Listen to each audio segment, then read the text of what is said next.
Fundamento Madrid 1976.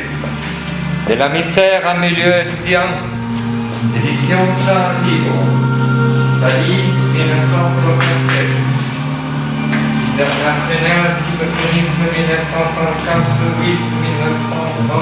1958-1969, édition Jean Libre, Paris.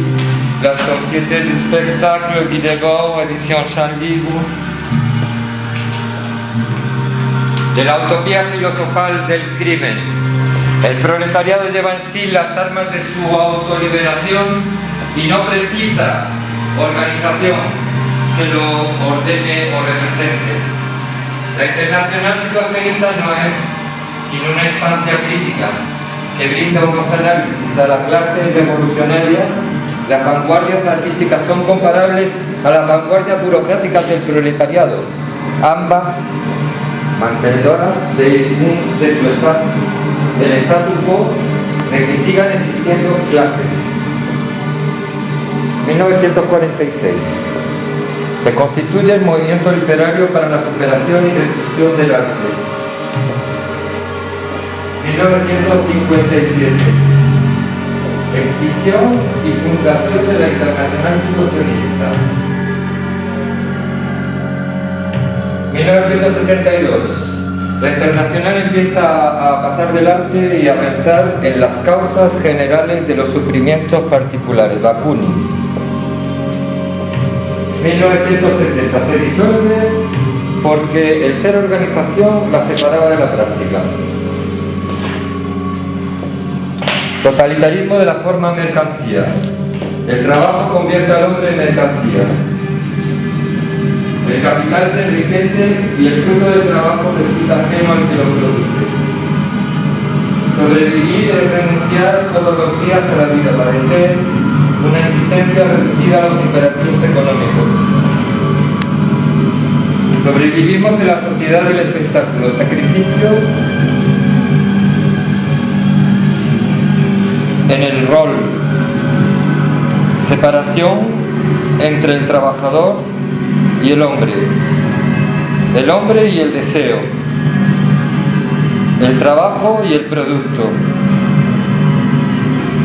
On se trouve coupé de nuestro discours.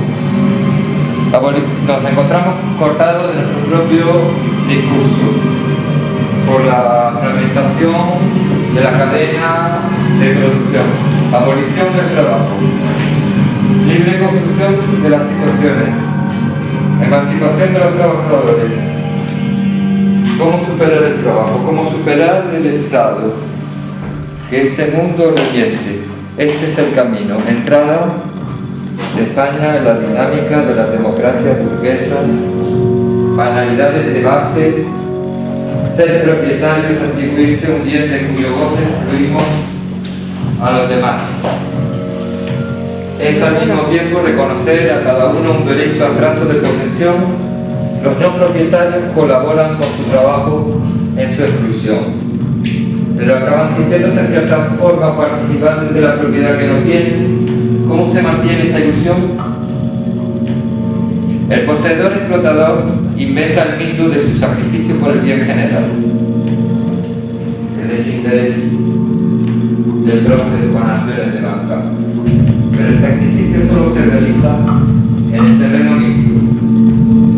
La Internacional Situacionista cita a Prometeo, Cristo y las vanguardias. En la realidad, el sacrificado no es el propietario. El siguiente paso es la construcción del mito del destino común, mezclando el sacrificio mítico del amo y el real del no propietario. Ahora, con la cultura burguesa se ha procedido a una laicización y cibernetización de las abstracciones divinas a las monetarias y jurídicas de la mítica, reconvertida en logos universal. Nuestra conciencia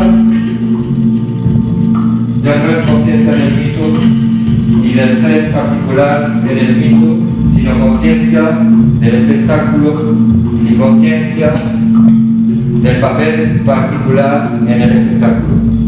donde antes ya existía una separación alienante entre lo ideal y lo cotidiano, ahora se añade la mediocridad y pequeñez de los comparsas del espectáculo. Ya no hay artistas, solo comparsas.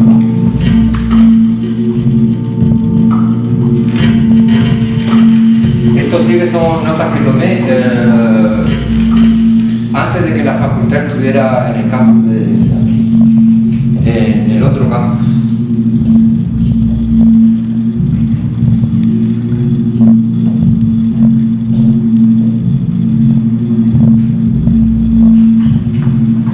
Soy pintor, a pesar de, digamos, de la abolición del arte dictada por la internacional situacionista, por la cual estoy de acuerdo en gran medida. Se plantea un post-destrucción del arte y entonces resulta que siguen existiendo los tubos de pintura, siguen existiendo las personas, siguen existiendo un montón de cosas que no puedan incitar a hacer cuadros.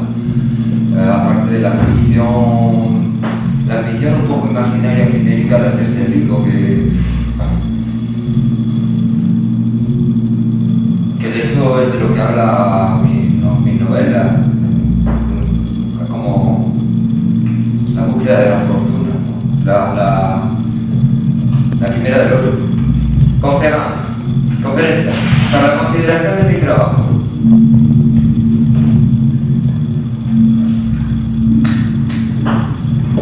No hay imágenes.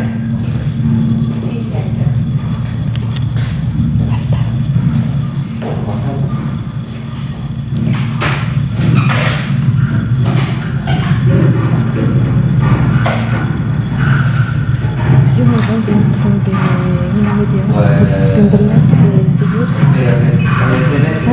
Bueno, ese es mi A ver, no tengo. ¿Tiene la hora ahora? Sí, bueno, podemos empezar por Vale, yo me voy a las 6. Pues, sí. Vamos a empezar.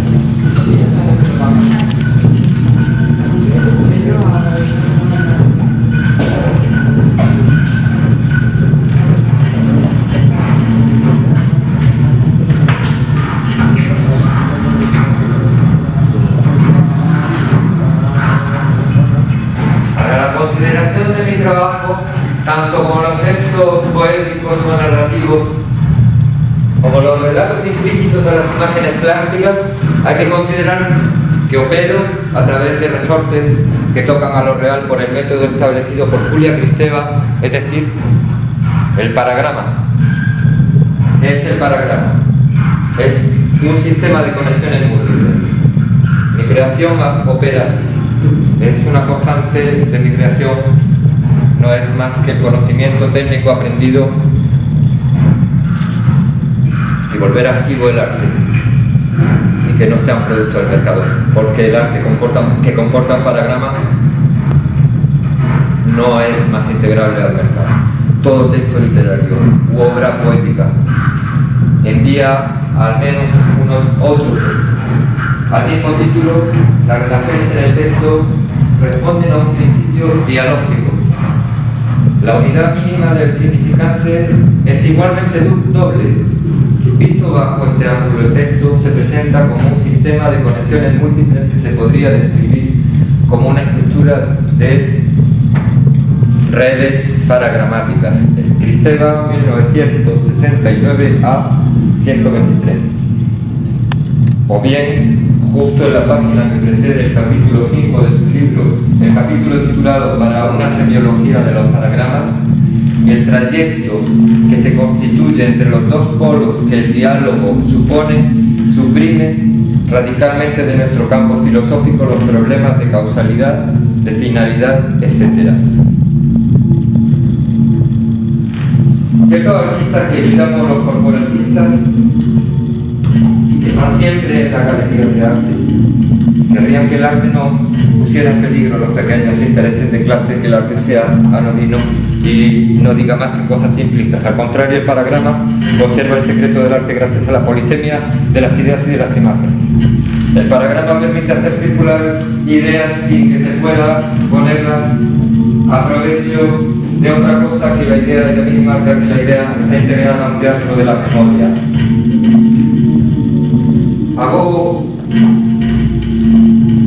Convoco la capacidad cerebral del elefante. Con su gran cabeza y su memoria irá haciendo los pasos adelante. El paragrama viene a operar lo que Deleuze ha designado como la máquina de guerra. ¿Por qué me refugio en el art brut? Ya que sé que realizo una actividad psicológica para preservar la eficacia del arte.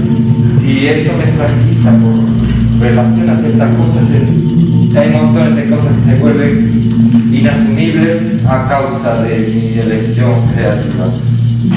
El arte, cuando es un producto, no tiene significación real, es decir, que no es arte. Lo que pide el mercado es que el arte sea inofensivo y anodino.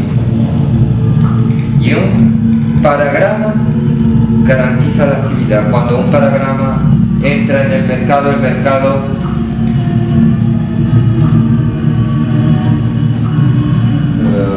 se fonde. Se fonde. Se fonde. Se hunde o te rechaza. Rechaza tu obra ya que ella no puede ser definida como un producto mercantil.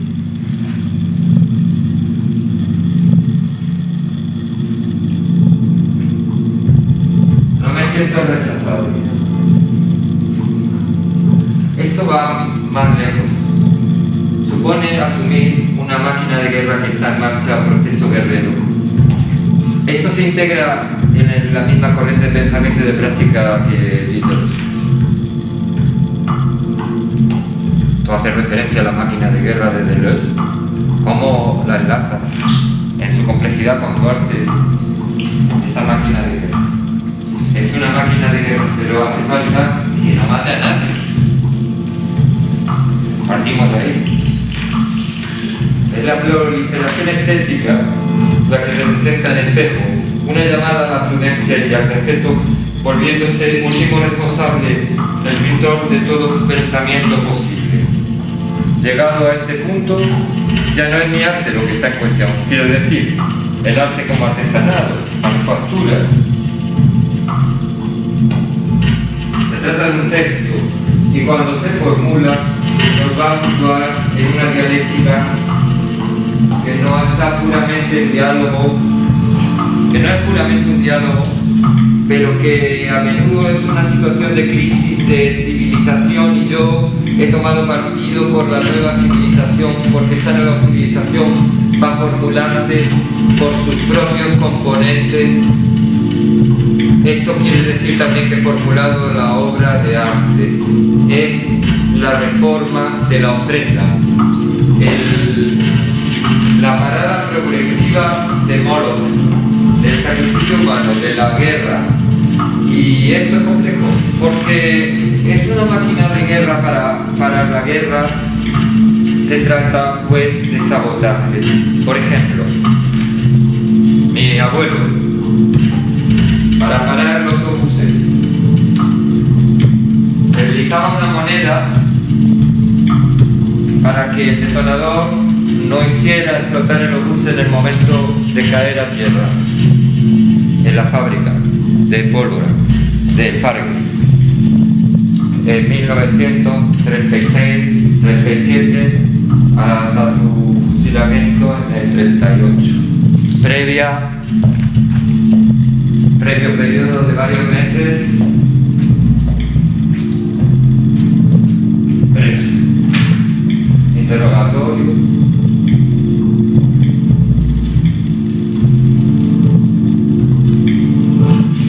mercado del arte es destructor porque constituye grandes masas de valor artificiales que van a producir una riqueza que no sirve a otra cosa que a matar las poblaciones y someterlas y hacerlas asumir los servicios serviles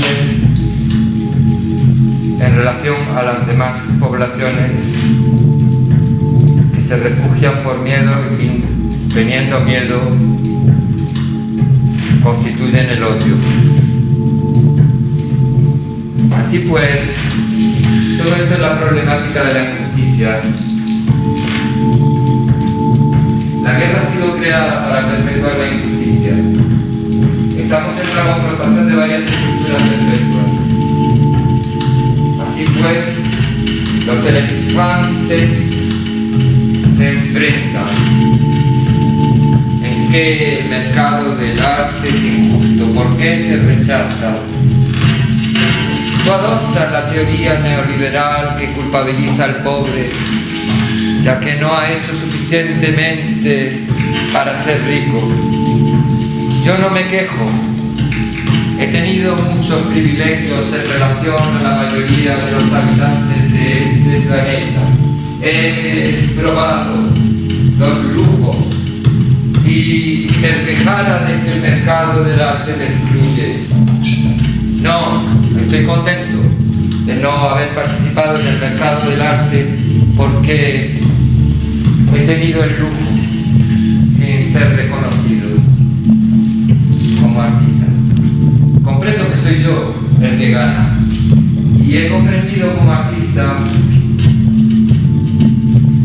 y soy comprendido como artista por los que son verdaderamente lindos y no por esos que quisieran pagar fortunas para cubrirse de pintura y desaparecer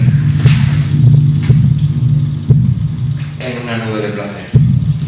¿En qué la especificidad de tu arte, que representa esencialmente el cuerpo desnudo de la mujer y la escena erótica, te impide integrar el mercado del arte?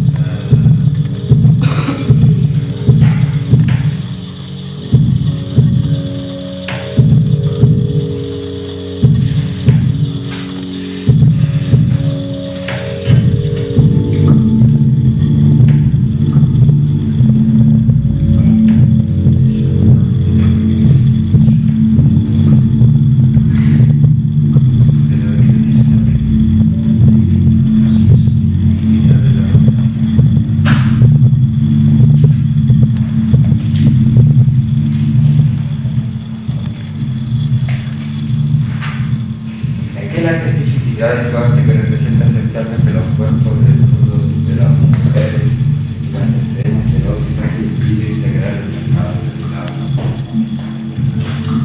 Una máquina de guerra está hecha para hacer caer un castillo y una parte de ese castillo se ha caído. ¿Quieres decir que el contenido de tu arte es una máquina de guerra? Haría caer el mercado si fuera transmitido. La transmisión ha comenzado. Condiciones de dislocar el mercado del arte como es a la hora actual. El mercado del arte puede asimilarme si lo quiere.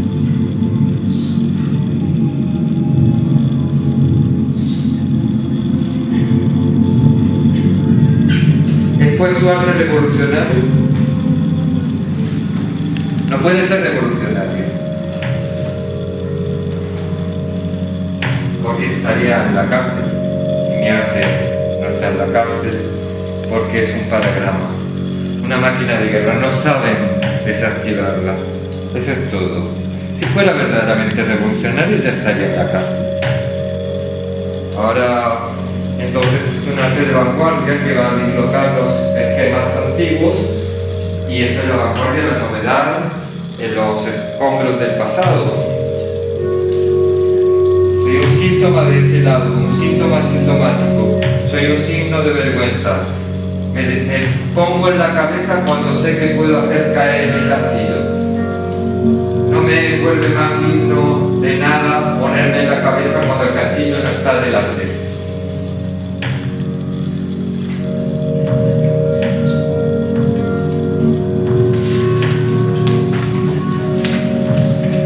¿Por qué participar en una conferencia de arte?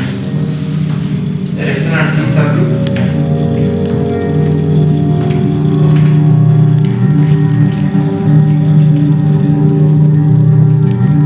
Es por la renuncia, por lo que no soy,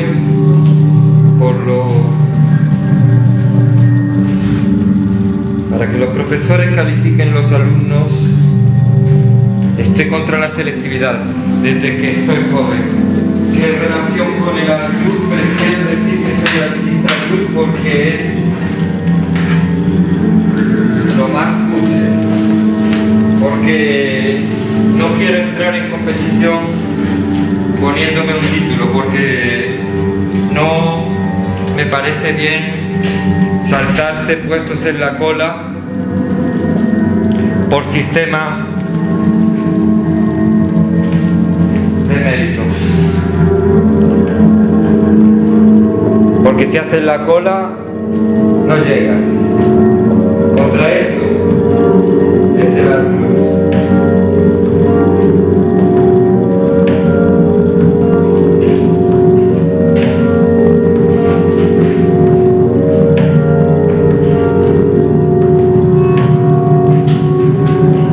Resumen, primer día de regreso al taller. No tenía leche de cabra.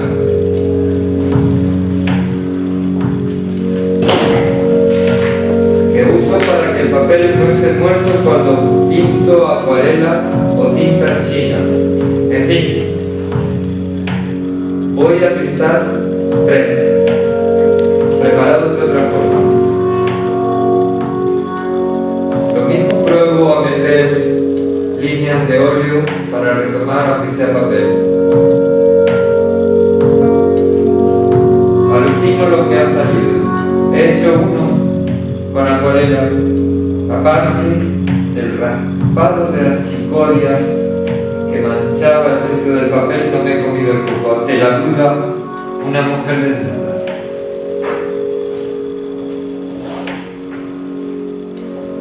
El libro español de los signos griegos de Orfeo he citado visualmente apareciendo en el vídeo. He traducido un tirón siguiendo la pulsación cardíaca y jugando con una guitarra eléctrica desconectada que se llama la chunga, o bien la de las pulgas de Montreuil, así como para percusión una lámpara marroquí ofrecida por una amiga Novelvilliers que suena como una lavartuca, ya que el principio es el mismo: piel de pescado tendida y afinada. Sobre el altar búdico oeste, con la vulva de jade y el bote de achicoria que evoca a la diosa Protirea, una de las primeras alabanzas órficas, un retrato de joven mujer pintado a la tinta con lavados por Estelle H.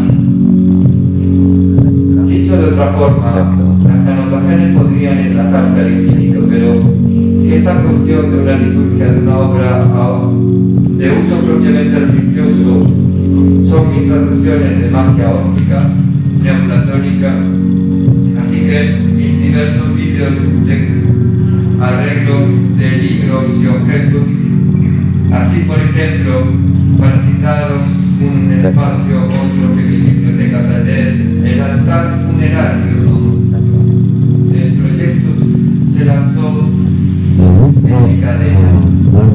Perdonen la imprenta binaria del pintor de no dar la flor,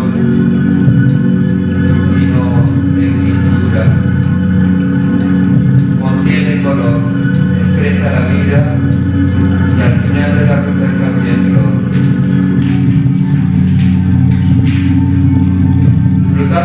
señala la rusticidad del núcleo originario, antiguo e íntimo, al mismo tiempo de todos los templos construidos a las divinidades y comportando prodigios de arte y de trabajo arquitectural. En el interior, en lo más sagrado del santuario, en el interior absoluto, estaba una moldura de madera muy antigua, gastada, apenas sin forma. Si la precisión antropológica de las observaciones de Plutarco queda por contrastar por la investigación, se supone que la fórmula está sembrada, y así para toda persistencia órfica. Traducción performativa, traducción al vuelo, neopobre, paganismo, orfeo, orfismo, letanías, arte contemporáneo, punk, flamenco, electroacústico, haiku, loyostiano, galiniano, paparazzi, bigote, tupé, rock progresivo, creatividad taurina, nana intelectual.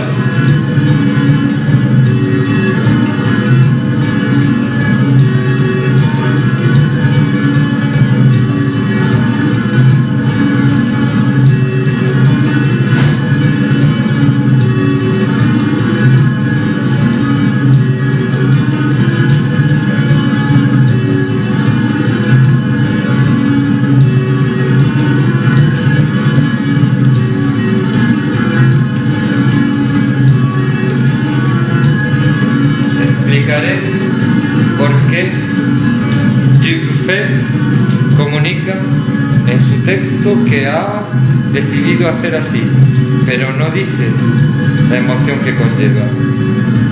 Su decisión de fijar el polvo de los cuadros en vez de limpiarlo.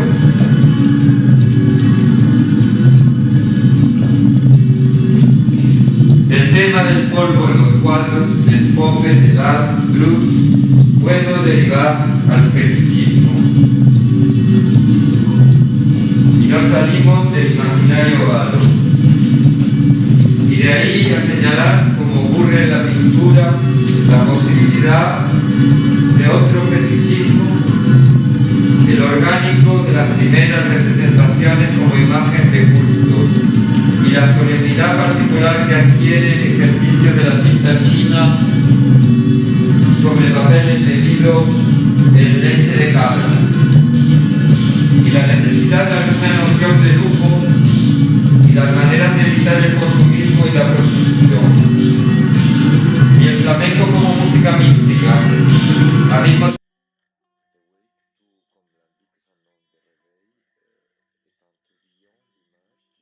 Título que la poesía en sánscrito y bengalí, y la presencia de guitarras en el estudio del pintor. Y mi amiga Vicenta, que tiene un amigo pintor, y ella hace tecno, y el último instrumento real es una ocarina y su voz, educada en el oficio inicial de azafata de avión. Y lo que pinta su amigo hace la cubierta de las pistas sonoras, porque viene en ese orden música y pintura. Mis consejos prácticos son tendentes a poner en colaboración, ya sea con músicos, otros pintores, y así te cuentas con cualquier oficio que pueda someterse a la amorosa tiranía y solicitudes del artista, es decir, vincularse, aunque no dure para siempre. Si no, la obra no tiene gran interés.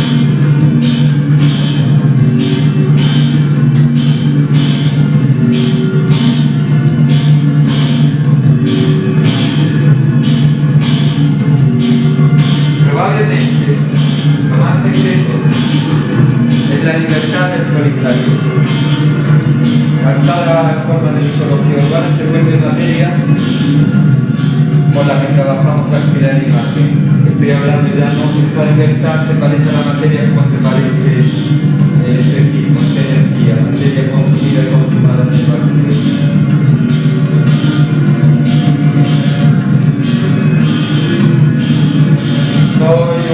agente emisor de palabras. Un grupo, si se quiere hablar, no pensar.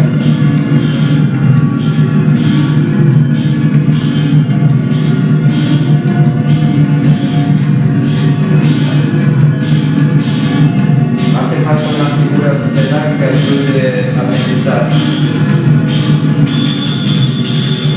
Un maestro del otro lado, muerto o mítico, a veces un animal que guarde algo de distancia. Entonces se descubre que ese maestro o maestra tuvo otros u otras y nos puede ocurrir a más. Pasan muchas cosas como en la ópera y a lo mejor hasta tenemos suerte. Si hace falta decir más cosas en el aire que conceptos útiles, me desdiciría de haber escrito la libertad bajo los atributos que la caracterizan como sinónimo del placer, siempre escapando, siempre inmoral y productor de conflicto. Pero entonces, ¿destino qué es? El poder escoger es la libertad, escoger entre qué y qué. Que surjan digresiones, ese indicio de que siento necesario insistir sobre la estructura moralizante del artesano. Es un negociante, busca la paz. Y en ese sentido va muy asociado a lo femenino, aunque haya prevalecido la forma masculina. No deja de ser sobreproducción para un acto. Otros harán de forma oportuna, distinta a la nuestra, por necesidad histórica y social, psicología y análisis de la vergüenza. Sobra las razones.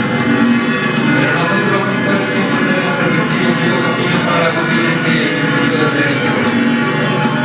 Como jugando a la guerra en el patio del colegio, unos decíamos a otros al aproximarse el enemigo: cúbreme, que me lanzo. El artista tiene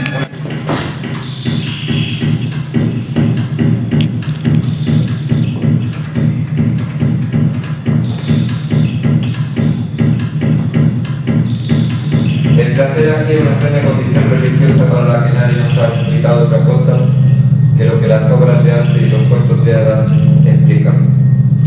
Por ahora solamente he tocado dos de los puntos previstos en el momento de la conversación telefónica: el porqué de barnizar polvo y pelusa, la leche de cabra como ofrenda y ablución del papel, justo antes de pintar a la tinta o acuarela.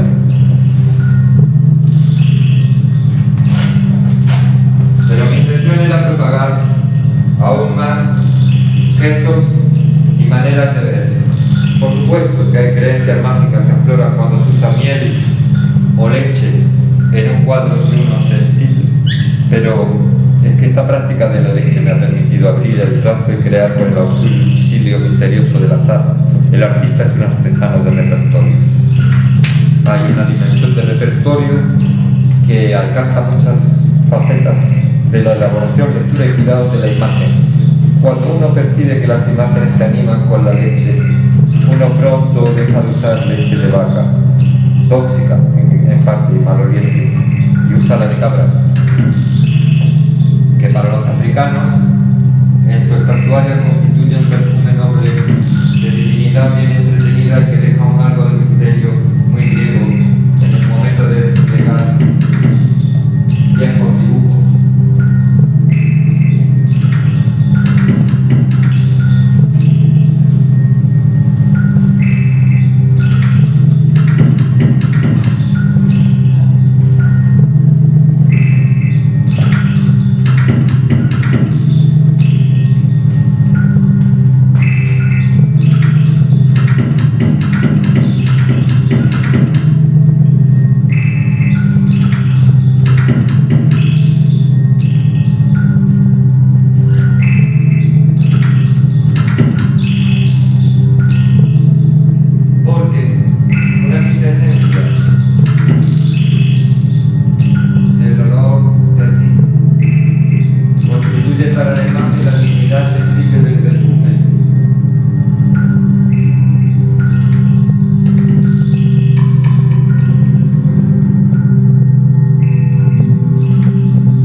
conseguir menos sufrimiento en la descarga.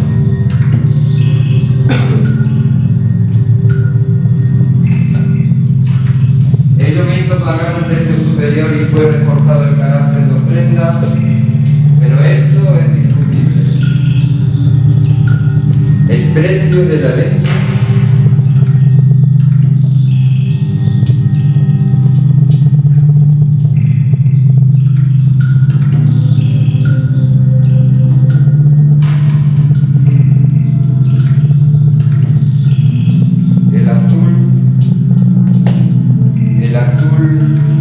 etimológicamente ligado al azar, existe en pigmentos que le dan un timbre, una temperatura distinta y además van asociados a la memoria de la historia.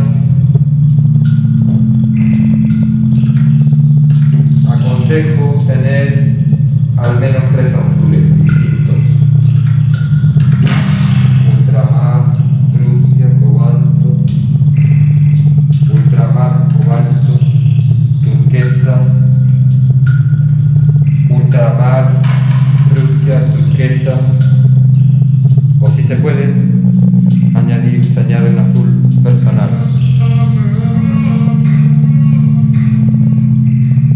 Por ejemplo,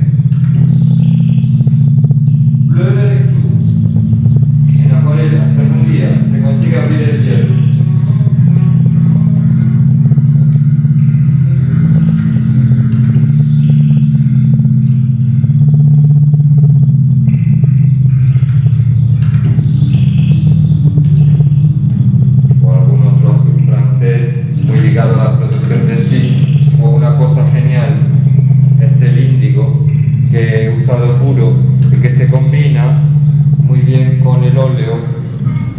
Sobre todo, usarlo poco y como por fulgurancia, jugando si se quiere a equilibrar una masa discreta de azul con una masa discreta de otro azul distinto en otra parte del cuadro y así en adelante.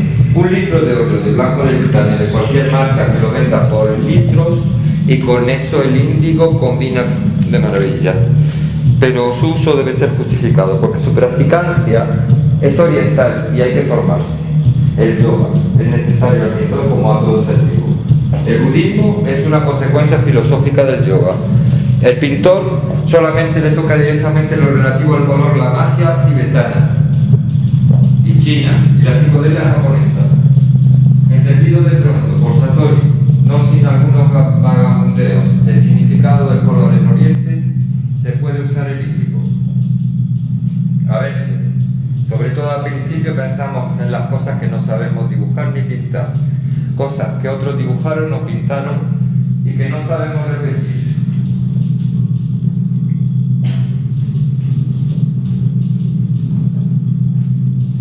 El problema es diverso según la persona y ahí está el interés. Mi padre dibuja perfectamente flores realistas y sutiles, vamos a decir, sutiles en principio para indicar el cuidado puesto.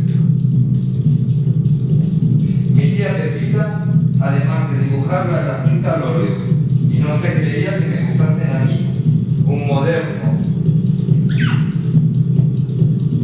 Y es que soy incapaz de pintar flores salvo que tenga un régimen de jubilada.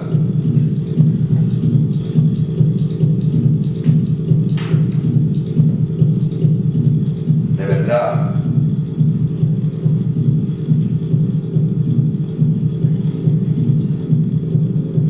Pero por torpe y falta de concentración.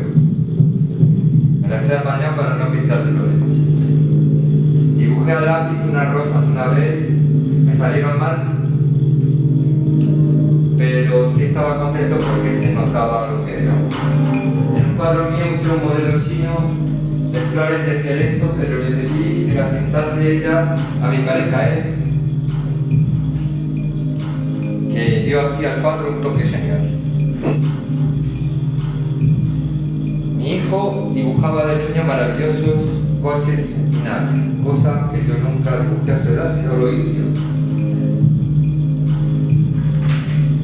Mi hermano David dibuja todo el tiempo, al menos así lo he conocido yo siempre. Arquitectura fantástica. y habiendo aprendido a hacerlo según las pautas de la perspectiva y teniendo en cuenta la construcción posible. Mi noción de la perspectiva es intuitiva.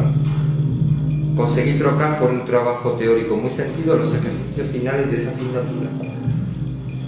No sabría citar cuadros míos con arquitectura, aunque sé que no está totalmente ausente, se supone que está. Aprender algo nuevo es, por tanto, un acontecimiento que no nos va a ocurrir tanto como parece cuando uno aprende algo. Lo propio, si esto prosigue, sería ahora hablar más de lo que más pinto, retratos, desnudo, composición de unos y otros. El colar será otro tema.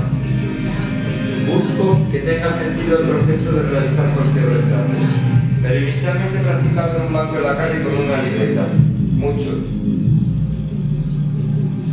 Hay que dibujar rápido, retener visualmente el gesto de la gente que pasa. Ni siquiera dibujé a alguien sentado que diese más tiempo a hacer detalles. Dibujé de cerca, en mis primeras salidas, a unos ancianos marginales, se llamaban entonces borrachos. Yo tenía 15 años. Recuerdo que, aunque siempre se me ha notado que no sabía nada de la vida, en aquella ocasión todo fue milimetrado en cuanto a timing. Estaba solo en esos paseos de dibujante, quizás haya olvidado algo del timing de los borrachos, no recuerdo qué decían, salvo la mujer que nunca olvidaré las cosas tan chocantes que me dijo. Quedé anotado que la mujer era al mismo tiempo muy simpática y muy repulsiva, como la Gorgona, y que la Gorgona tiene lecturas por parte de la filosofía postmoderna, Derrida y psicoanalíticas. O sea que tenía sentido postmoderno y psicoanalítico esa peripecia de salir a dibujar. Aunque en apariencia era practicar, por la misma pasé mucho tiempo. El año que viví con mi abuela en la banlieue, por las tardes al Lugo y otros museos. Tenía entrada gratuita y aproveché bien dibujando todo lo que me gustaba de las diversas pinturas y hasta cerámicas griegas. Estudié con el mismo interés e implicación los procesos de la modernidad. No se trata ahora de eso, aconsejo siempre estudiar sin tregua. Sí, ahí podría hablar de la noción bélica de vanguardia, que coincide con la realidad histórica de la guerra, y que hay que ir con cuidado, como decía en una gacela Hafez de Shiraz. Forzosamente, un buen artista es alguien que es más probable que se equivoque en la vida que en la pintura. La gran risa, como la llama de forma jeroglífica Ignacio Gometean en los Juegos de Sacromonte, aunque de él aconsejo de forma prioritaria cualquier bibliografía del pintor iniciado el círculo de la sabiduría. Para aclarar que no es una literatura esotérica, sino un estudio de los diagramas circulares en dos tomos. El primero trata de un diagrama circular zodiacal inventado en el Cristo Mediterráneo. El segundo describe la evolución de manera vista a partir de un modelo que abordan en China los maniqueos exiliados. Sobre ello, existen también libros solventes de Najalta y Adorno, Bates, el propio Giordano Bruno y todo el platonismo que merezca ese nombre.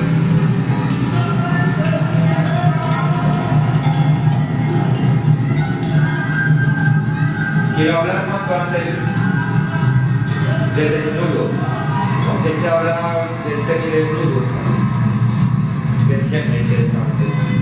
Sobre el desnudo, frente a un auditorio universitario, frente a cualquiera que no esté desnudo, ¿qué decir de especial? Estoy en contra de la hipocresía de los que representan en su fría pintura o en su fotografía el desnudo como si no tuviese un valor sexual, que lo utilizan hasta la náusea de lo impersonal o convierten en reivindicación para consumo de los que lo usan poco, como el que falsifica una sustancia con otra, que es problemático y creo que lo seguirá siendo, salvo que haya calificación muy fuerte. Si dibujas o pintas a alguien desnudo que sea del natural, o porque lo has conocido personalmente tú mismo o tú misma, si dibujas a alguien desnudo, lo normal es que te guste mirar su cuerpo, sino para que lo quieres dibujar.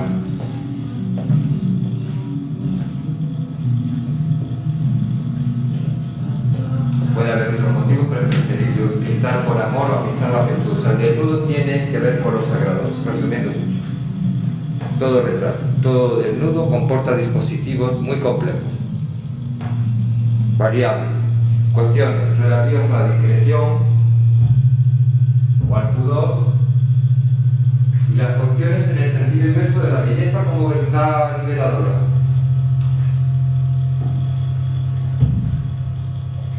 Si pintas desnudo tienes que tener algo que contar a tu modelo, o viceversa.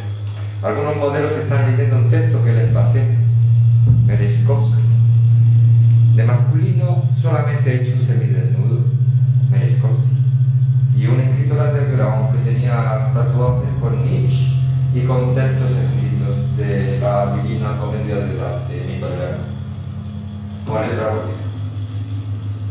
Le tiene que interesar la poesía y el anarquismo femenino. Si necesita formular diferentes ante situaciones. Por ejemplo, hoy por hoy el maoísmo, el situacionismo y el anarquismo en general, junto con la no violencia activa, Gandhi, Lanza del Basto, el trotskismo, son lingua franca. Lingua franca. Lenguaje llano o lenguaje no sentido común a todas las naciones internacionalistas. Los métodos al alcance de la humanidad para no sucumbir en el holocausto capitalista acelerado. Marxismo, psicoanálisis, antropología, todas las corrientes críticas. Cada uno verá qué es lo conveniente cuando se pone a trabajar. No se electrocuta uno con este tipo de energía, pero hay que ponderar para valorar. La mise en doute du partage des tâches.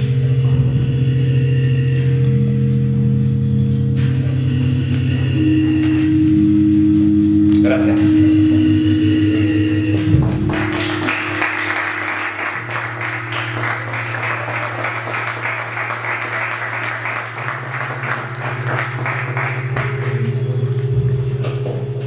A él hicieron lo mismo, pero ya no nos acordábamos del cuadro, y entonces, en vez de... el gesto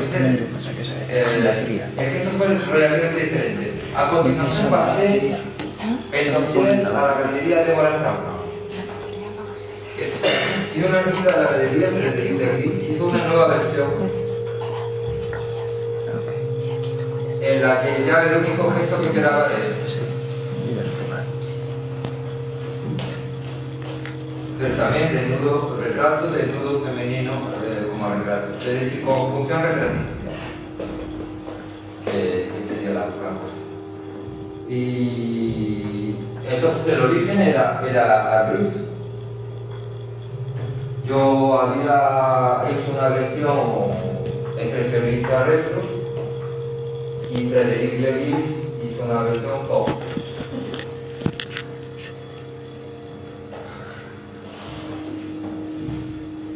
Pero él pues lo que pasa que del squad, ese squad lo vaciaron, lo echaron a todos, o sea que ahora a saber dónde está ni su cuadro, ni ella, ni nada. Bueno.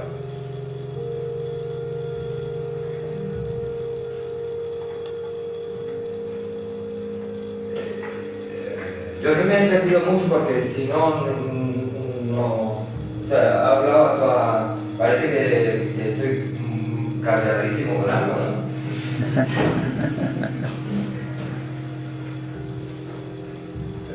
Pero no, pues no sé qué podemos, ahora que se va a atrever a intervenir.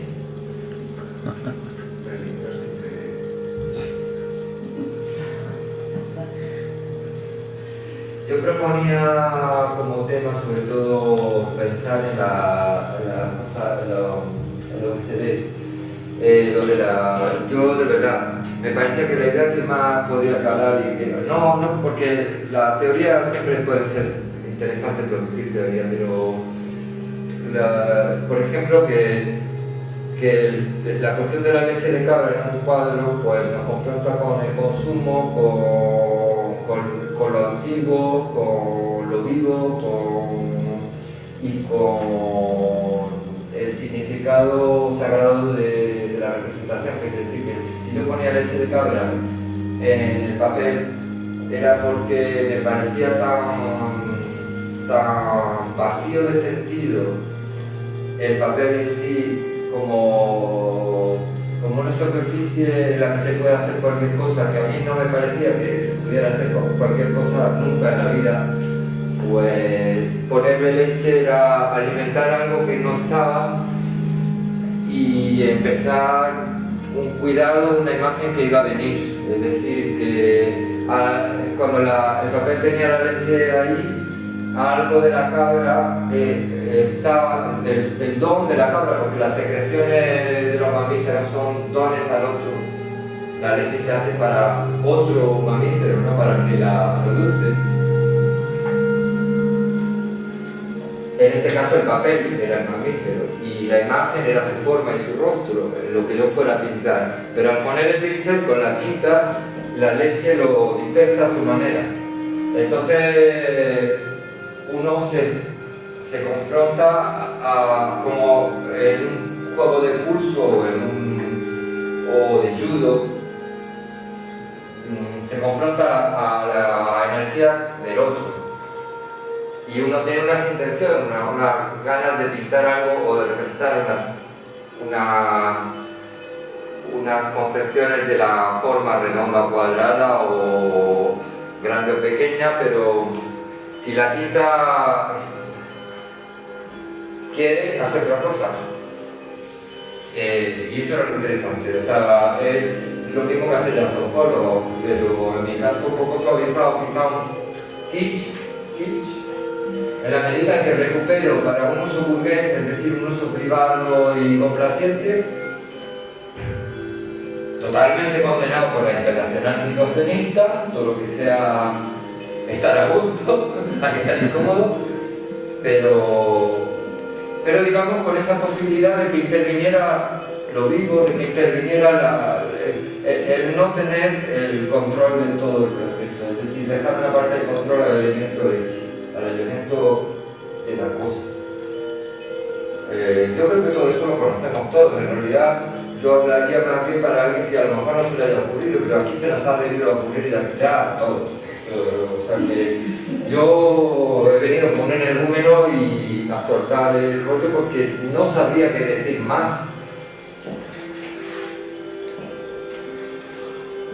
Sí. ¿Sientes satisfacción cuando terminas un dibujo? ¿Te sientes satisfecho cuando dibujas? En general sí.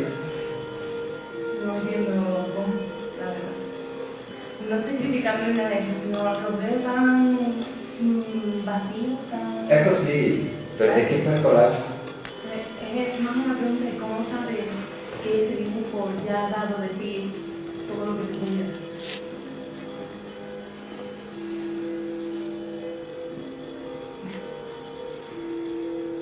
dar. Aquí hay un dibujo. Pues mira, es que sí, ¿cómo sé que ya lo hago de sí? En el sentido de que yo podría seguir como haciéndole cosas o algo así. Hombre, hacerle cosas se le hace siempre, ¿no? Pero hay un punto en el que el dibujo te dice, ya no toques más. No, quería saber si... Sí. Eso tiene que ver, claro. Sí. Lo de la leche también va por ahí, o sea... Claro, que el dibujo hable por sí mismo. Más que... es el momento que lo reconoce, es cuando lo ve. Aquí está, hola, y ya, para, no le va a meter el pincel en el ojo a alguien que está delante tuyo. Cuando ya la cara está ahí, ya no le mete el pincel porque va a hacer daño. Sí, es un poco el principio. O sea, el saber cuadrarse es cuando tú lo has reconocido, ya no tienes más que hacer. ¿Sería la respuesta? O sea, que se ve. y si no lo reconoce, pues sigue ahí añadiendo hasta que vea algo. Pero sí, en general suele pasar que hay un momento en que ya hay una cosa y no, la cosa ya está ahí.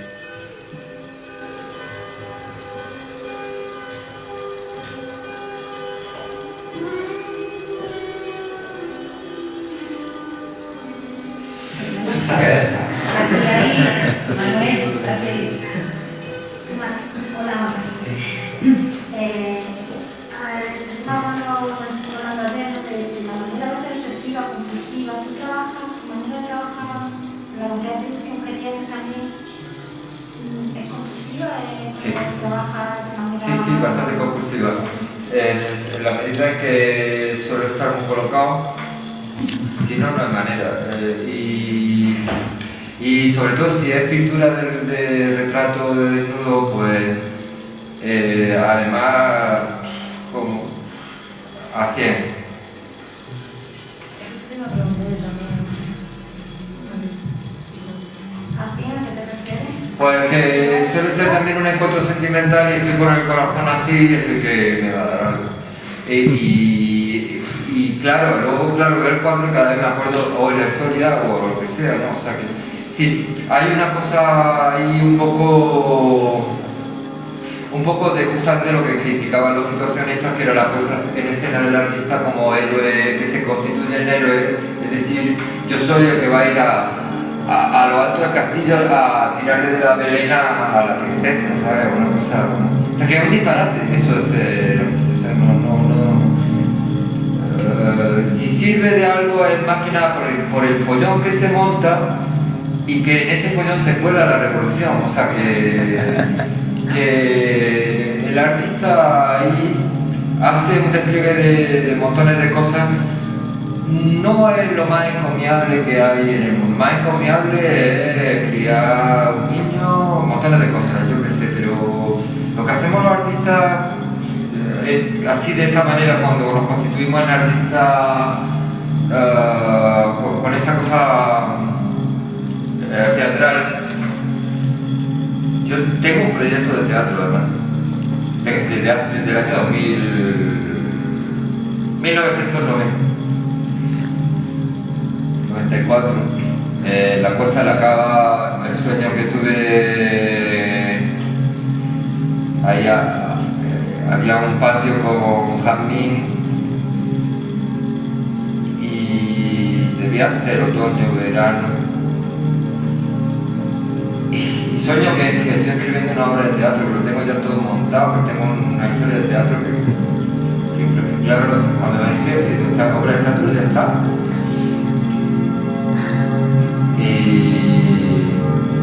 Y a partir de ahí empieza a intentar ver en qué consistía la obra de teatro. Sabía que se situaba en la revolución posterior a la Revolución Francesa, durante la Guerra de la Independencia, el dilema de hacer la revolución en España cuando ya en Francia se había convertido en la dictadura de Napoleón.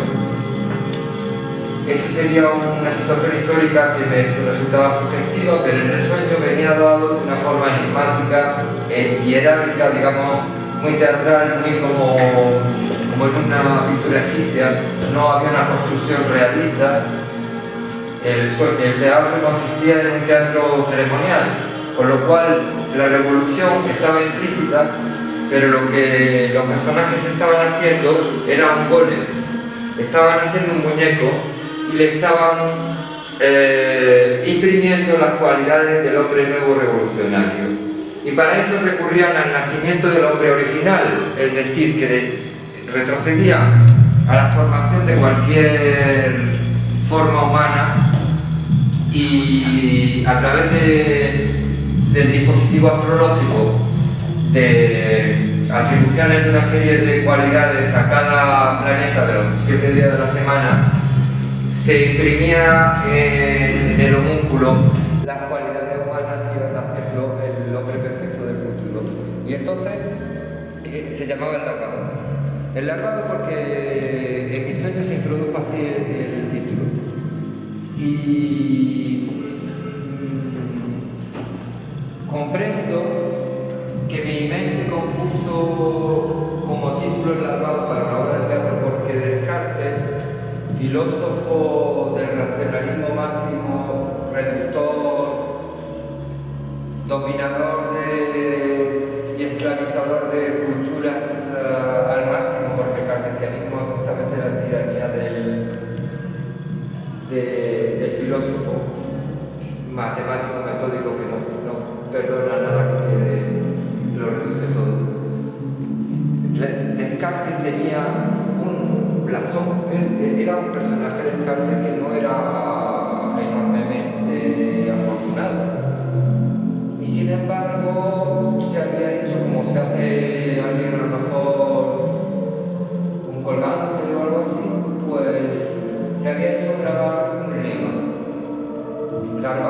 rodeo. Me paseo enmascarado, decía Descartes. Yo me paseo enmascarado, salvaje, cubierto por una... ¿Y qué mejor para los músculos que comenzar por estar disfrazado? Entonces, todo eso del teatro terminó convirtiendo en ser una cosa constante, paralela a la producción de pintura, con lo cual la producción de pintura ya no era solo pintura, sino que frecuentemente enviaba a las construcciones teatrales de tipo sagrado que yo había ido acumulando por escritura poética. Con el tiempo hago entrar a una serie de personas en la constitución de esos textos, o bien porque les planteo la posibilidad de puesta en escena, cosa que se hizo en algunos momentos, o bien porque me ayudan a traducir, porque el lavado no fue traducido, pero las dos otras de las obras que lo acompañaban, el teatro de odalisca, que habla de una forma apocalíptica de Israel y Palestina, y Nerón y la Catedral de Roma, o el arte de molestar al sabio, los tradujo María de Michel, que falleció, pero con la que en esos años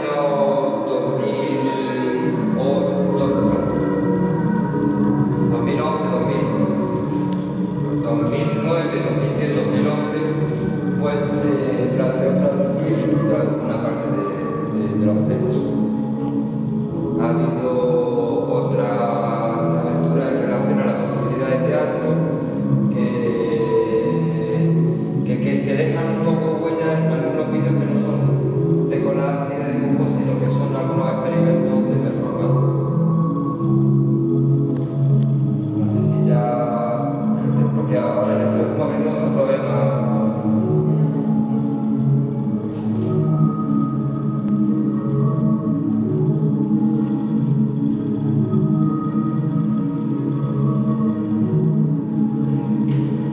Pero cosas que me gustan en el tabaco, como yo... O sea... La aspirina, si yo no sé si has salido la aspirina... yo intento poner siempre pegatinas de aspirina en los collages. Para si alguien le duele la cabeza o por el mundo, también por el dolor del mundo. No, a veces he puesto sorbate también, cloruro de magnesio, que también es muy bueno, que lo puse también en los cuadros.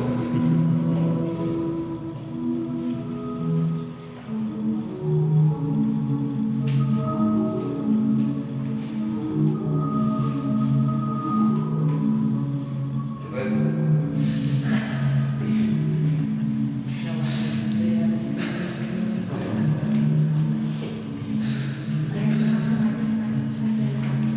Ah, que es verdad que exactamente por la persona.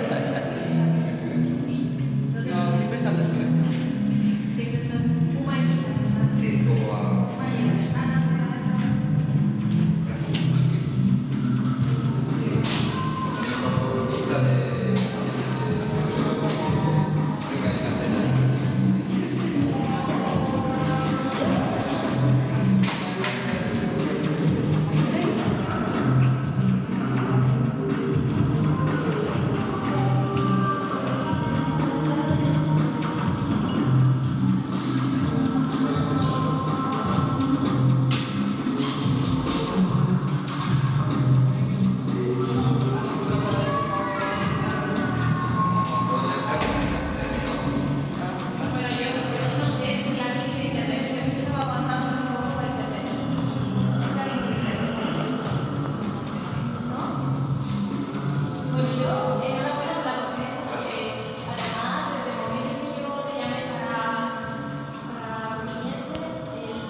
audio, vídeo, o sea, ha hecho una producción con la que se podría poner que sustentar al suelo, solamente con la preparación de la charla.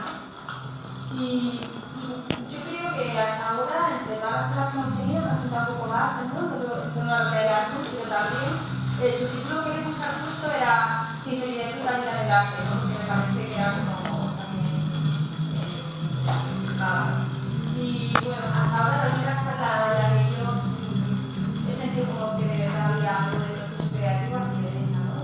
Y que está bien, lo contesta y total y tal, así que yo más que nada enhorabuena y creo que tu conferencia es una puesta en escena bastante teatral y como una especie de alas, ¿no? de todo tu trabajo, ¿no? Y me ha recordado un poco también a la Nemosine, no sé si lo conocéis, y es un poco lo que ha hecho, ¿no? No solamente con la proyección de directamente a la Nemosine, sino con todo, ¿no? A nivel musical, ha hecho como una especie de exposición de tu proceso creativo, así que me parece también valiente, ¿no? Y bueno, no sé, Manuel es que cuenta tantas cosas que claro, no sé si queréis preguntar algo, o incluso cosas que no entendáis, no sepáis, no conozcáis, creo que se pueden hablar, ¿no?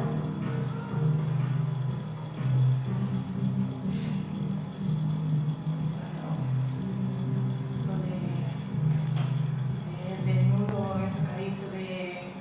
¿Cómo era? El desnudo no se puede concebir sin la sexualidad que implica.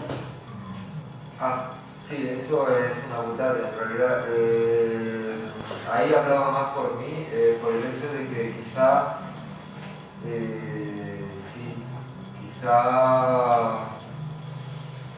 como cuenta, de hecho, también un crítico de arte francés, Jacques Henrique, que es el marido de la directora de la revista Albrecht, de Catherine Millet.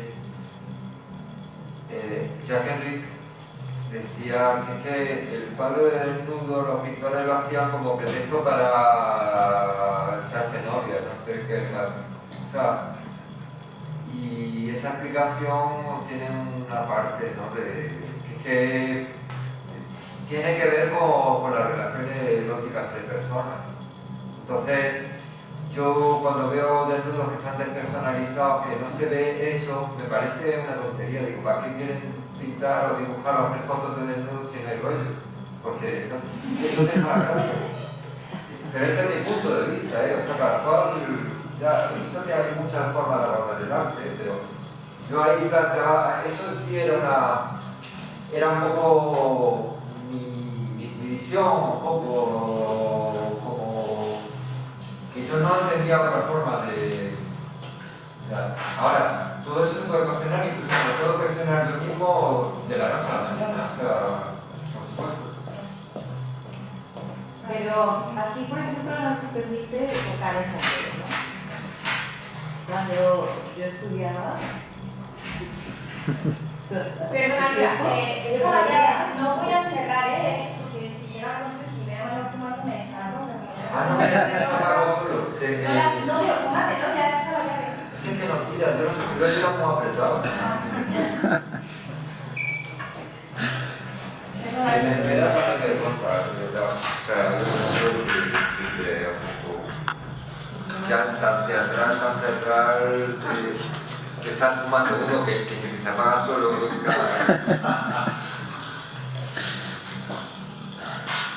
Pero con respecto a esto, ¿no? Y como se nos permitía tocar el modelo, si tú estabas allí frente al caballete con tu papel y no se veía nada, ¿no? Es decir, que una manera de dibujarlo era tocarlo. Al modelo vivo, sí, al modelo vivo. Pero aquí yo sorprendí, ¿no? Porque la gente tenía mucho pudor de tocar, ¿no? Y además el modelo, pues obviamente, con la cantidad de reglas de cada persona. Sí, que además Pero hacía parte de la perfección. el ojo, era tocar la piel, ¿no? Y claro, si no había de eso, ¿qué iba a salir? ¿No? No sé, bueno, pero era No sé, tiene muchas más cosas, que no sé, el realismo también. pero que tienes razón con eso de a ver, que una persona desnuda que ha venido a trabajar y eso, que tocarlo puede ser un poco violento. Pero ¿cómo así? hombre, imagínate una clase de 50 niños tocando un Pero muchas maneras de tocar, ¿no? Claro, también es un tabú, en plan de... Entonces es un tabú de que no puedes tocar el cuerpo, no puedes observar, pues como en un museo con una obra de arte, tampoco puedes tocarla. Como con una limpieza y una distancia, así como que todo el tiempo tiene que estar eso como limpio, como, pero porque está pautado, ¿no? Porque hay una pauta que la da la academia, porque, y bueno, claro, esa pauta, ¿no? Pero si el modelo se muestra, ¿no? No sé, yo trabajaba con modelos que les dan mucho placer mostrarse, pero en fotografía también. Claro, sí, si no es que tampoco me inspira, ¿no? Ahí, lo que entiendo de Manuel es como esa relación que es doble, ¿no? Del modelo y de... que no se convierta en objeto, ¿no? Que no se convierta en objeto. No puede ser. Pero yo creo que nunca acaba por convertirse en objeto. Porque como no hay una diferenciación muy académica en el dibujo, si lo matas totalmente con conceptos, sí, te va a salir un dibujo científico, pero al final siempre hay una pequeña impronta de lo que es tu humanidad y tu dibujo mirando tu dibujo. Entonces, realmente no hay que trabajar mucho y ser muy frío y muy calculador para que salga un dibujo científico, ¿sabes?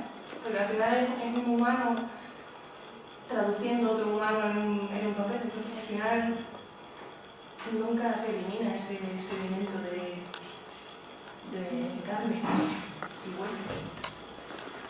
Y por eso, hay una cosa, has dicho que vas colocado cuando dibujas, ¿no? Eso lo dijo también en esta universidad en el 80 y algo, el dibujantísimo Moebius, que vinieron a decirme de los chicos de la clase, hemos estado en la conferencia de Moebius y ha dicho delante del rector de la universidad que fumaba porro. Y bueno, no sé, claro, que no se conservan pruebas de aquello, pero Moebius lo dijo y yo hago una cosa muy reaccionaria que es citar, hacer jurisdicción, ¿no? Como decir, si Moebius lo dijo, pues yo también, ¿no? Y Picasso pues, también, según George Berger, que decía que Picasso no paraba de fumar. No era nicotina lo de Picasso, pero... También.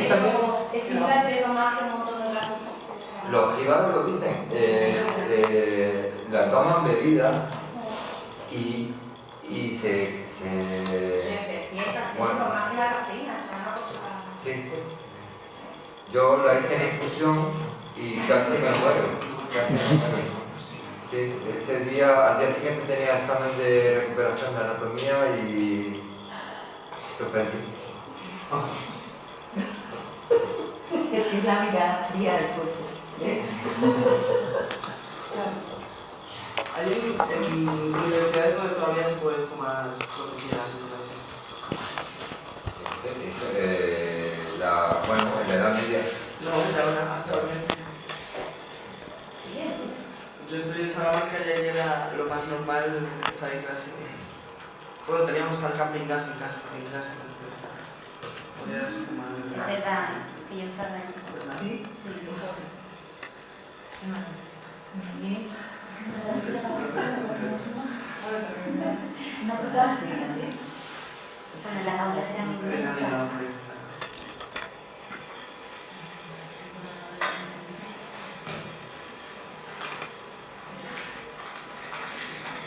En la facultad yo aprendí una técnica de embriaguez económica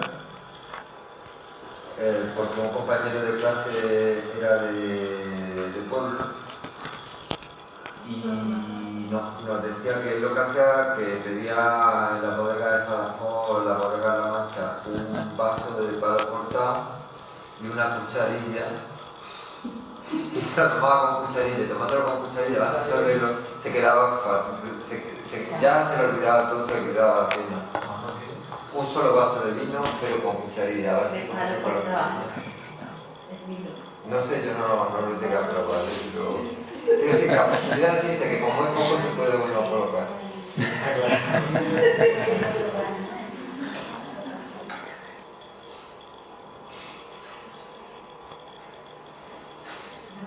Esos discos están hechos en momentos de En breves. Sí, a veces si utilizaba, yo he sido muy imprudente con la salud en ese sentido, porque por supuesto hay cosas que pues yo quería, bueno, primero es que me habían arrancado ya varias muelas porque tuve muchos problemas de dientes. ¿Cuántas te quedan? Y me habían recetado, o sea, me habían dado, el dentista me había dado una cosa para comprar paracetamol, pero súper fuerte con codeína. Y yo digo, oh, que tranquilo me quedo con la codeína, y voy a seguir. Y tuve una época que eso fue desastroso, porque digamos que mi conciencia, es decir, que eso también tiene consecuencias. Esta parte de este libro en concreto, yo tomaba codeína con paracetamol. El paracetamol es muy malo para el hígado. Y como yo lo que quería era el efecto de la codeína, pues tomaba el doble de pastillas de lo que toma cualquiera para un dolor de muelas, ¿no? Con lo cual, en una de esas ocasiones me tuvieron que llevar al hospital porque el paracetamol es malísimo. Sí, eso simplemente porque lo usé como sustituto de algo que no tenía, sencillamente. Son dibujos muy mediados, son dibujos que responden un poco a ideas y no responden a una necesidad de nada. O que parecen vacías culturalmente, que lo que llamamos vacío. Porque de hecho tiene mucho contenido.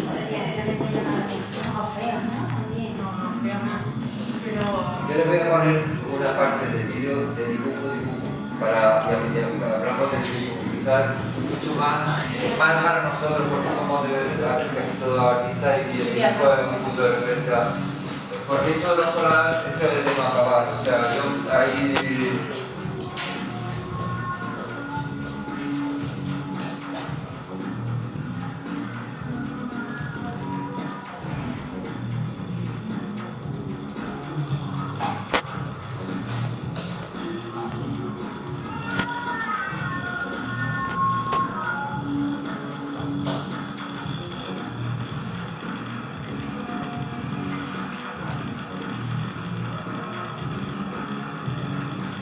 Algunas veces, bueno,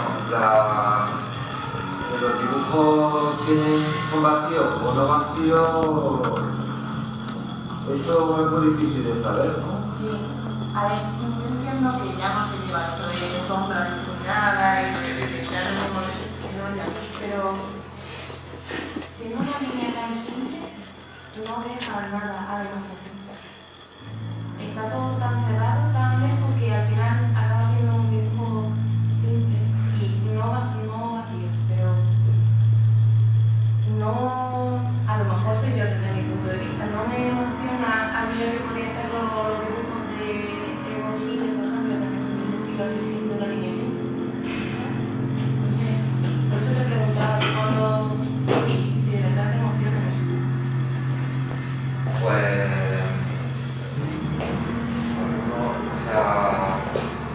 mira, yo lo dibujo,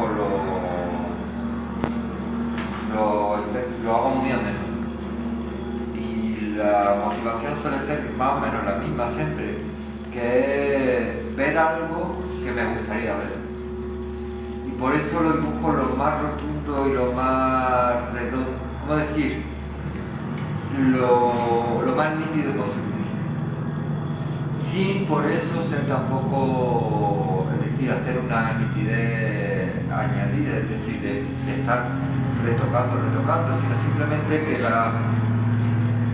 es decir, vamos a ver, esto tiene que ver en la cuestión del dibujo, lo que tú puedes haber percibido en esa especie de seriedad con la que están hechos sin dejar quizás tú ves, por ejemplo, con el que estaba de Chile, que tiene una especie de ruptura así. Aquí no hay ruptura, todos están como bien sentados, entonces siempre bien sentados, bien sentadas y bien sentados. Tiene que ver con el hecho de que cuando yo dibujo un personaje, digo, bueno, si lo estoy dibujando, lo estoy convocando, lo estoy haciendo presente. Y suelo ponerle un cojín o una almohada para que esté cómodo cuando lo dibujo. Tanto si es de verdad la modelo la que está, le digo, apóyate, ponte cómodo mientras dibujo, o lee, o haz lo que quieras y se pone a leer, y entonces la mayoría de los desnudos que tengo de natural, casi todas son mujeres leyendo y con las gafas puestas, aunque estén desnudas, porque para no aburrirse están leyendo. Y por la misma, aunque me lo estoy inventando, le pongo una almohada, porque digo, si lo estoy dibujando, se va a quedar aquí el dibujo toda la eternidad, digo, tendrá que tener un apoyo. Y suelo evitar, por lo tanto, los desvaríos expresivos a los que nos damos con una complacencia que no responde en realidad tampoco a nada. O sea que también eso sí para mí sería vacío. Y yo he preferido esa sosez, por así decir, del confort de la imagen misma, como garantía de que la imagen no lo está pasando mal, como algo así, es una cosa muy supersticiosa en el fondo, es animismo.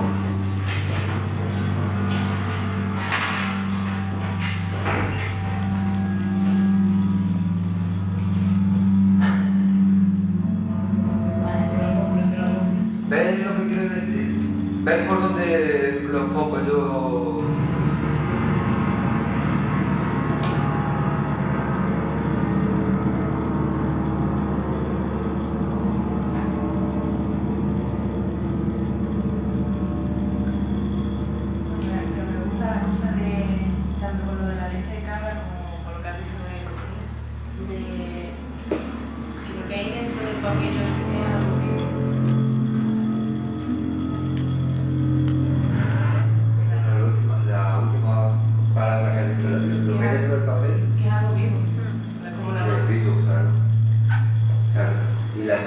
La imagen vamos a ver, es lo que ha estado aquí, que se ha ido a acompañar a mi madre porque presentan un libro sobre mi abuelo, del que rápidamente ha hablado a toda velocidad, toda partida al principio, dice dónde lo fusilaron por sabotaje. Pues ¿qué es lo que se sabe? Todo eso está son cosas que se saben a leña, son cosas que está en una lista de ejecutados, su nombre está en la lista de pasado, sí. Aquí en el fábrica, sí, en la fábrica de Corpora. Bueno, fue en el cementerio donde lo fusilaron. Todo esto lo decía por los dibujos. Sí, no sé, a Santo queda. Él se ha ido a acompañar a mi madre porque, aparte de porque va a ser un shock, porque mi madre no conoce bien la vida de su padre, porque ella nació después de que lo fusilaron. Su mamá estaba embarazada cuando fusilaron al padre. O sea que mi madre, en ese sentido, ahora vamos a ver, va a escuchar que le van a contar la historia de su padre, que no la sabe ella misma. Él se ha ido en la Facultad de Ciencias. Él se ha ido para allá y me preguntaba ayer, porque siempre ella quiere que yo formule teóricamente, es decir, de forma absoluta, necesita una fórmula clara. Me dice respecto a la cuestión del arte, la diferencia entre abrupto y no abrupto, todo eso, digo, bueno, yo al final me encontré diciéndole lo siguiente, digo, nosotros como seres vivos percibimos las imágenes es algo que reconocemos. Lo reconocemos porque reconocemos que algo de nosotros se parece a lo que estamos viendo. Y le puse el ejemplo de la huella en el suelo. Es decir, que en la noche de los tiempos un antropoide anda y va dando su paso y ve una huella en la tierra seca. Aquí no ha llovido desde hace muchísimo tiempo y esta huella está como si acabase de pasar sobre mojado y se parece a su pie, pero hace mucho tiempo que esa huella está ahí. Tiene que ver con eso, el reconocimiento de la imagen. Él lo reconoce, sabe que es otro pie de otro, porque su pie también deja huellas así. Y más lejos no se llega.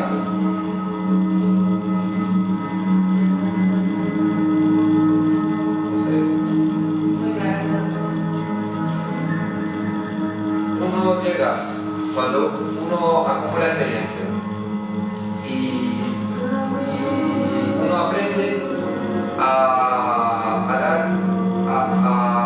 sugerir con la forma la historia de lo que ha vivido. Eso es interminable, entonces puede producir forma, porque siempre habrá nuevas experiencias. Un artista siempre está haciendo repertorio y cada vez más y se ramifica y construye una cosa. Si yo quisiera, o sea, en ese sentido yo podría seguir dibujando y siempre sería una serie de cosas, de puntos comunes en la forma humana. Supongo que espero que volviese siempre la forma animal, porque hemos visto pasar el animal, hemos visto el elefante en el zoo, hemos visto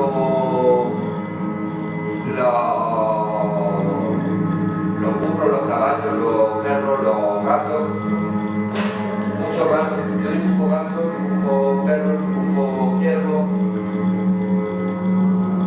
porque de memoria no me planteo dificultad inventarme ciertos animales porque me acuerdo cómo son, pero con los ornitóricos no me sale.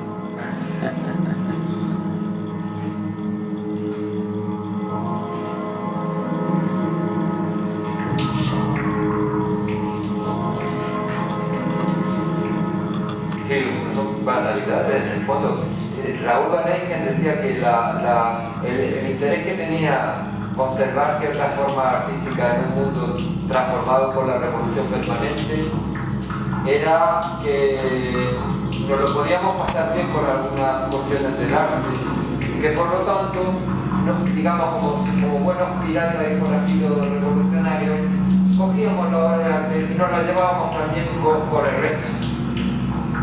Es decir, el arte es el arte de la burguesía, de los ricos, todo lo que quieran, es miseria humana, pero me gusta esta obra y me la llevo. Eso es. Por eso sí, uno se puede pintar, si no, no se podría pintar.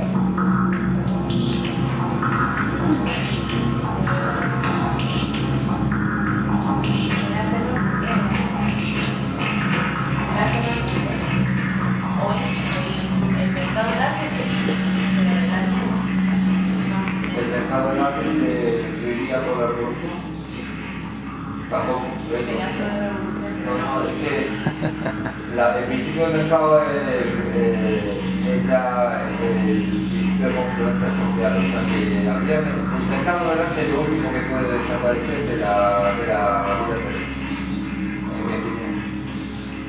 O sea que lo que pasa es que hay que decir siempre que se está en contra, porque si no desde luego es que ya tiene. Si tú no estás en contra del mercado, ¿qué hace en el mercado? En el mercado está la gente vendiendo, que están demostrando que está en contra, por eso venden, porque son radicales. Pero eso no es culpa de ella. Sí, es culpa de toda la pudibondería que tienen los que tienen dinero para lavarse la conciencia adquiriendo valores que no les pertenecen, que son los de los pobres. ¿No te parece? O sea, que los ricos quieren la espontaneidad y la frescura del pobre, pero... De eso va la Titanic. ¿Qué? De eso va Titanic. Y Picasso en la serie azul, pintando pobres, mendigando. Claro. Había un momento de que un cuerpo no tiene solo belleza, que es el picorcito de la sociedad, de lo que te has dicho del polvo, de la mezcla del polvo, ¿no? Eso era el buffet. Que lo propuso. Claro, la estética feísta, ¿no? Que es casi más interesante que no estoy pintando la niña. Diana Rus, la fotógrafa. Diana Rus, sus fotos eran a personajes enanos, ojos, claro. ¿Por qué no hay erotismo? Claro. Sí que hay cierto erotismo en la fotografía de Diana Rus. Diana Rus.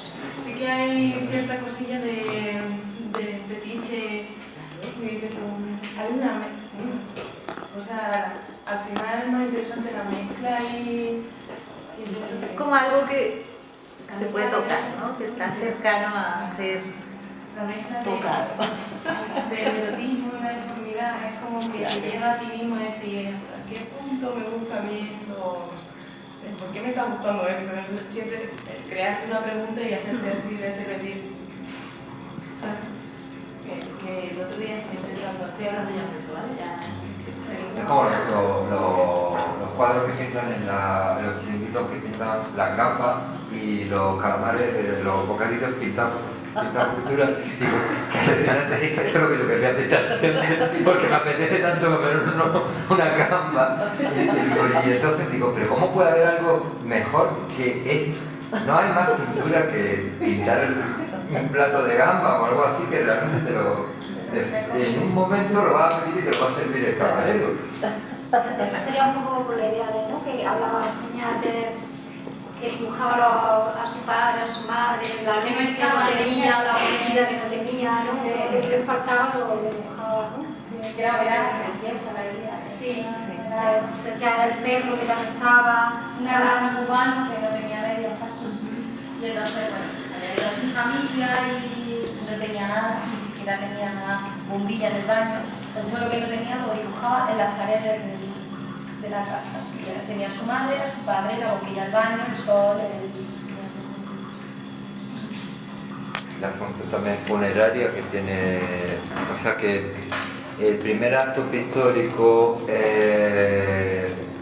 digamos, sin entrar en lo que somos los antropoides, los animales que se acuerdan de los animales muertos, los elefantes cuando llevan los muertos al cementerio o así.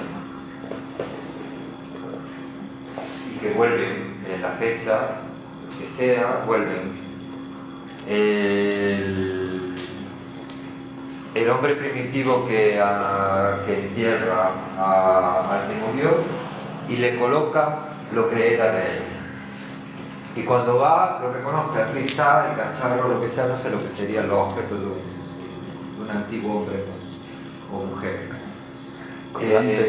Y otro gesto piadoso que tiene que ver con la pintura es el dar de comer al espíritu, es decir, aquí se ha muerto, no come ya, pero le voy a poner un poco de comida, le voy a dejar aquí un trozo de algo. Esa comida, zumo, gachas, lo que sea, una cosa que, porque no le va a dejar tampoco el muslo. Esa gacha es la primera masa del pintor. O sea, lo primero que tú pones sobre la superficie de alimento para lo que no está. Por eso, cuando la cara viene, cuando la forma viene, puede tener un sentido.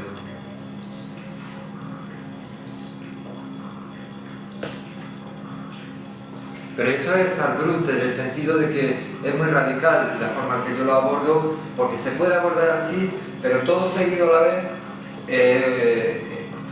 tener la cabeza así, yo la tengo así ya.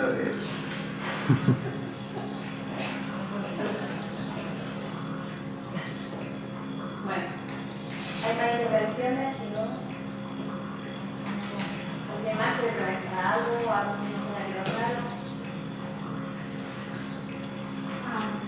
Vale. ¿Tu nivel de esto? Ha habido épocas que es a media.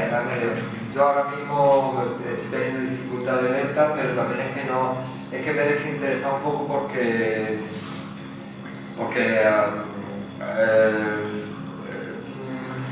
digamos que mitad y mitad. O sea, yo he vendido bien en un momento dado y luego he tenido también una crisis muy normal en cualquier escritor, que es que me he cuestionado también políticamente por todo lo que he estado hablando. O sea, lo que he desarrollado aquí en la conferencia explica el por qué no vendo también, o por qué me cuesta vender. No solo que me cueste porque no lo consigo, sino porque no tengo claro si lo quiero vender o no lo quiero vender. Es que a veces sí, hay ventas que son muy positivas, es decir, cuando tú le vendes a alguien que aprecia un dibujo y que, pues a lo mejor sí, ahí hay una satisfacción, pero cuando si te planteas solamente vender por vender, llega un momento que dices, ¿qué estoy haciendo? ¿Todo esto para qué es?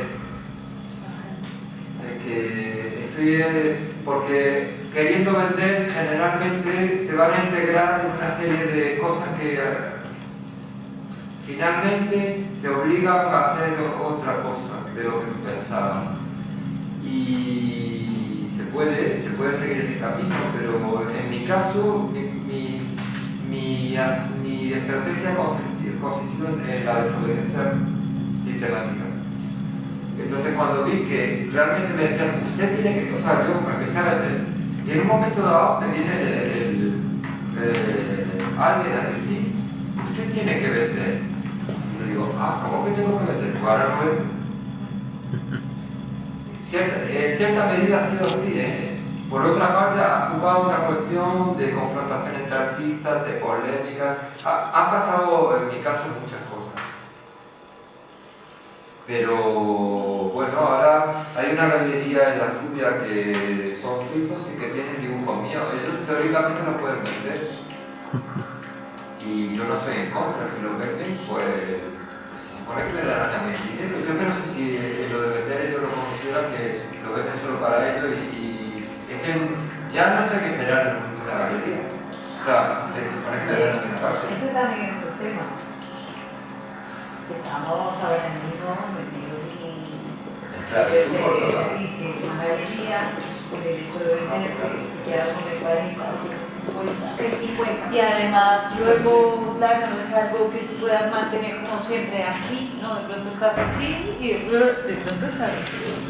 Es decir, no sé, hoy en día una garantía de que tú como artista vendas, eso se va a mantener así. No. Bueno, no sé, mi experiencia dice que no, que es algo muy fortuito, que depende de la suerte que corra con el galerista. No sé, vale, ese es un tema horroroso.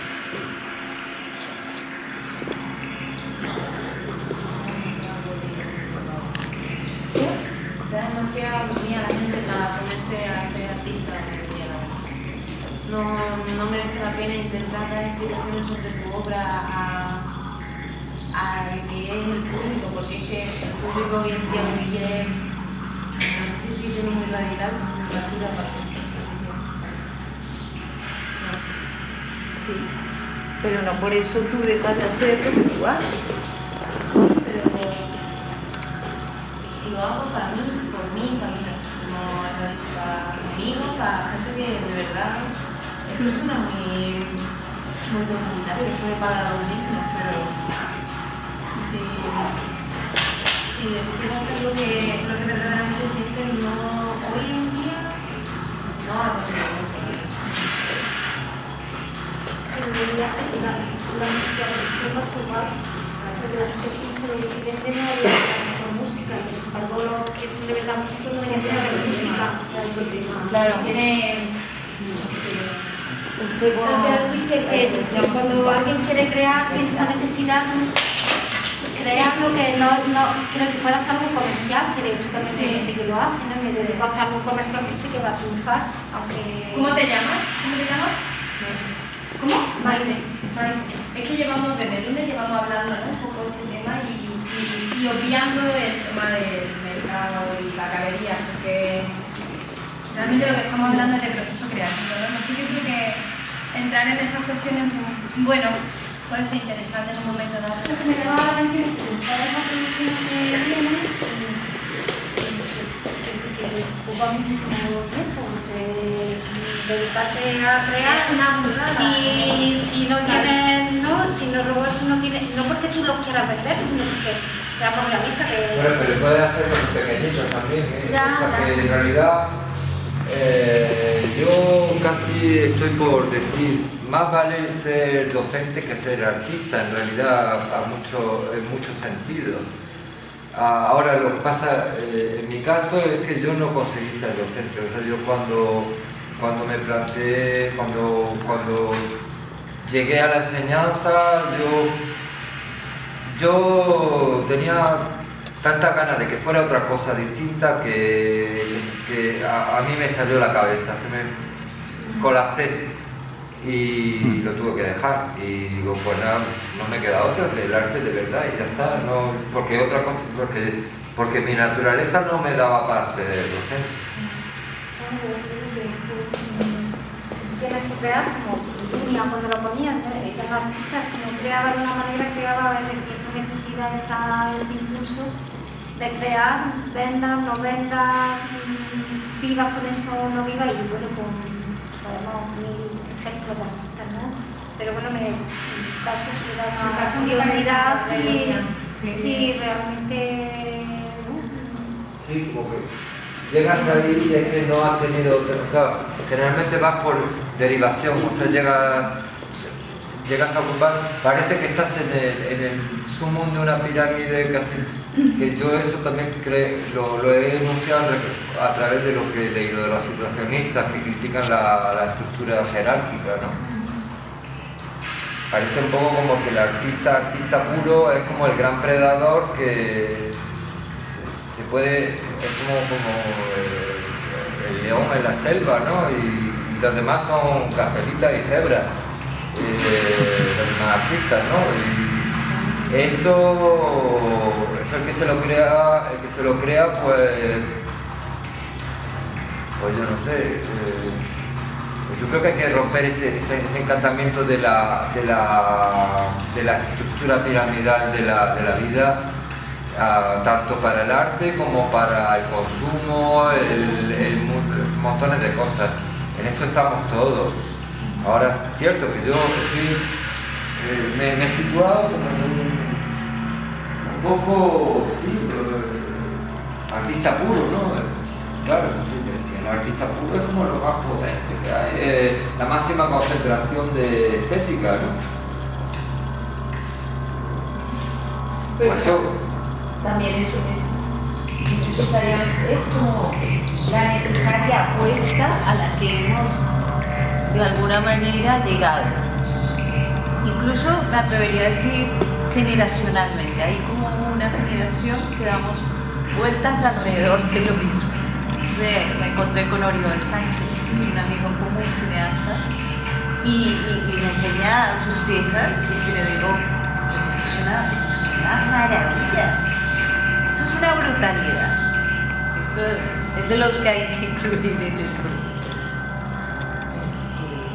Esto no es lo que la gente ve, y dices, pues aquí hay una propuesta y aquí hay una potencia. Sí. Y creo que y justamente o para el otro que lo está reconociendo.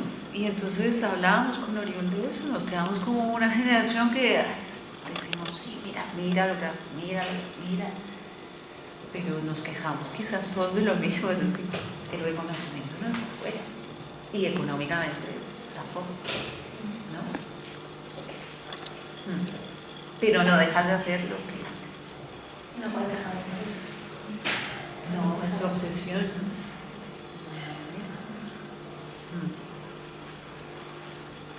El otro día le pregunté en una charla que si merecía la pena seguir en la carrera para ser artista. No, para comer no.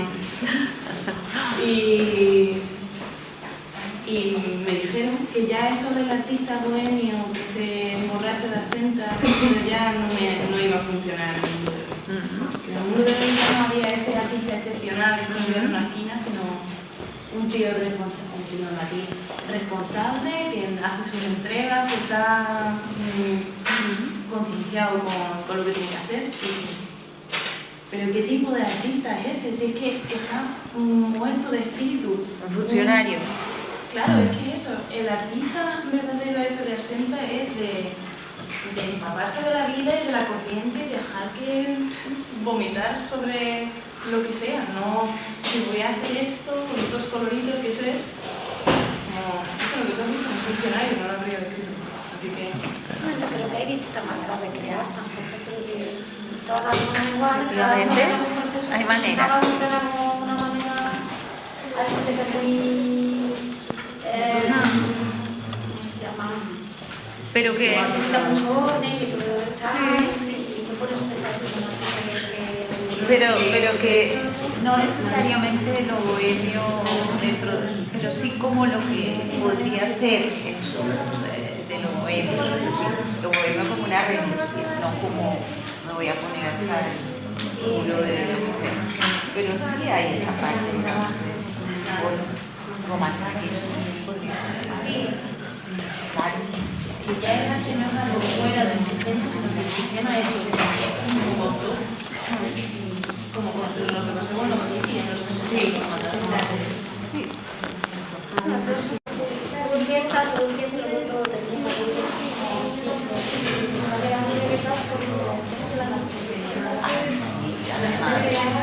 Además confío en que así sea, ¿no? Es decir, que alguien en algún momento pueda reconocer eso que lo ve en una pieza, en una imagen, y después se ve ahí, se ve. Y entonces te da como hombre, te da esperanza, ¿no? Es decir, no la haría si no hubiera esperanza en el ser humano, si no, no lo haría. Si no, serías un funcionario. No, pero digo, no, al funcionario, a la que hizo funcionario. No, sí, la digo. No.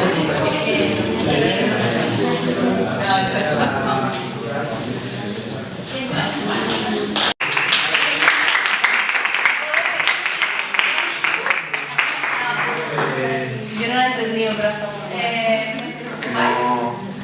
Seguimos la cafetería. Sí. Tenemos muchísimas gracias. Otro aplauso, ¿vale?